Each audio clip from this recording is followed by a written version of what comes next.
अस्सलाम वालेकुम दोस्तों, मैं हूं असलम आलम और आप देख रहे हैं गल्फ़ एक्सपर्ट। दोस्तों, इस वीडियो में कतर के बारे में कुछ लेटेस्ट अपडेट देने वाले हैं, तो इस वीडियो को लास्ट तक ज़रूर देखें। तो आज की वीडियो हम शुरू करते हैं। आज का जो पहला अपडेट है वो है कतर में ईद को लेकर के 9 जुलाई को फिक्स हो गया है कि कतर में और गल्फ़ की कंट्रीज़ में ईद होगी। 9 जुलाई शनिचर को पड़ रहा है। इस हिसाब से आप में से बहुत सारे लोगों को एक साथ 4 दिनों की छुट्टी होगी। इसी तरह मंगल के दिन भी ईद होने से 4 दिनों की एक साथ छुट्टी मिलती है। छुट्टी के बारे में मैं डिटेल से वीडियो बना चुका हूं। अगर आपने नहीं देखा है तो यहां पर आपको आई बटन में वीडियो मिल जाएगी, जाकर के ज़रूर देख लें। आज का जो दूसरा अपडेट है वो है पासपोर्ट के एक्सपायरी डेट को लेकर के।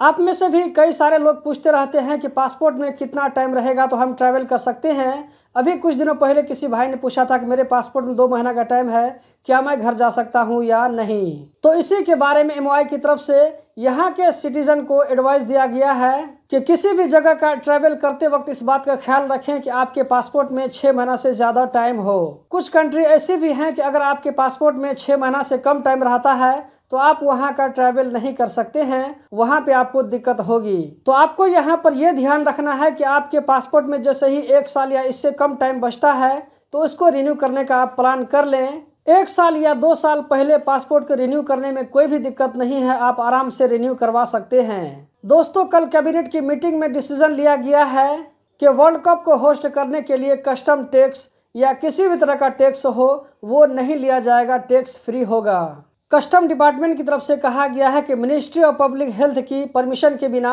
कतर में मेडिसिन और फार्मेसी से रिलेटेड सामान को लाना ये काम वायलेशन में गिना जाएगा। यहाँ पर मैं अपनी तरफ से कुछ ऐड कर देता हूँ, वो ये कि आप अपना पर्सनल यूज़ के लिए थोड़ा बहुत मेडिसिन लेकर के जा सकते हैं, लेकिन ज़्यादा क्वांटिटी में लेकर जाना आपके लिए नुकसानदेह हो सकता है, आप प्रॉब्लम में पड़ सकते हैं। ईद के करीब आने के साथ साथ एयरपोर्ट पर फ्री पार्किंग की सहूलत दी जा रही है। आप चाहें किसी को छोड़ने के लिए जाएं या कि रिसीव करने के लिए जाएं, दोनों सूरतों में आप इससे फ़ायदा उठा सकते हैं। इसकी डिटेल कुछ इस तरह है। 30 जून रात 12 बजे से लेकर के 1 जुलाई रात 12 बजे तक पहले 1 घंटा पार्किंग फ्री होगी। उसके बाद 7 जुलाई रात 12 बजे से लेकर के 8 जुलाई रात 12 बजे तक पहले 1 घंटा के लिए पार्किंग फ्री होगी। उसके अलावा 15 जुलाई से लेकर के 18 जुलाई तक रात 11 बजे से लेकर के सुबह 3 बजे तक पार्किंग फ्री होगी। उसके बाद 22 जुलाई से लेकर के 23 जुलाई रात 11 बजे से लेकर के सुबह 3 बजे तक पार्किंग फ्री होगी।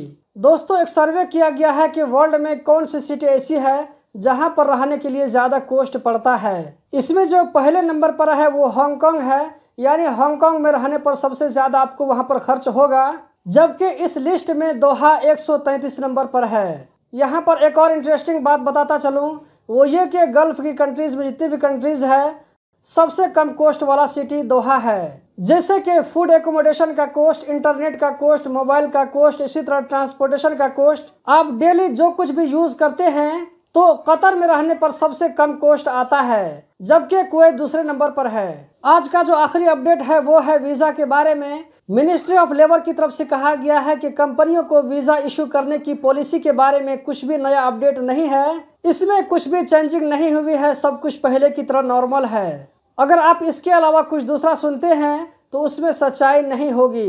तो दोस्तों, यही थी आज की वीडियो। उम्मीद करता हूँ ज़रूर पसंद आई होगी। इस वीडियो को लाइक करके आगे भी शेयर करें। बहुत बहुत शुक्रिया।